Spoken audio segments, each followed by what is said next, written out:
கர்த்தருடைய பரிசுத்த நாமத்துக்கு மகிமையுண்டாவதாக. யாக்கோபு 1:14 சொல்லப்படுது, அவனவன் தன் சுய இச்சையினாலே இழுக்கப்பட்டு சோதிக்கப்படுகிறான். ஒரு மீனுக்கு சோதனை வலையா தூண்டிலான்னு பார்த்தீங்க அப்படின்னா தூண்டிலா தான் இருக்கும். ஒரு மீனை பிடிக்க ஒரே ஒரு புழு போதும் சொல்லி இந்த உலகம் முழுமைக்குமே தெரியும்.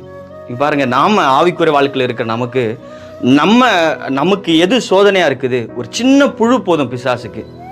உங்களுக்கு ஒருவேளை ஒரு மீனுக்கு ஒரு சோதனை ஒரு புழுவா இருக்கு அப்படின்னா, சிலருக்கு பணமா இருக்கும், சிலருக்கு இச்சையா இருக்கும், சிலருக்கு இந்த உலக பிரகாரமான ஆசைகளா இருக்கும். நமக்கு சோதனை எதுவா இருக்கு? அல்லது உங்களுக்கு சோதனை எதுவா இருக்கு? ஜென்ம சுபாவத்திலிருந்து தெய்வீக சுபாவத்தில் இருக்கிற ஒரு மனுஷனை இந்த ஜென்ம சுபாவம் இழுக்குன்னு சொல்லி பைபிள் சொல்லுது. ஒருவேளை நீங்க இந்த உலகத்தினுடைய இச்சைகளுக்கு இழுக்கப்பட்டு தன் சுய விருப்பத்தினால தன்னுடைய இச்சைக்கினால விழுந்து எழுந்து வர முடியாமல் இருக்கீங்க அப்படின்னா, நிச்சயமா இன்னைக்கு உங்களுக்கு ஒரு டெலிவரன்ஸை கத்த தராரு.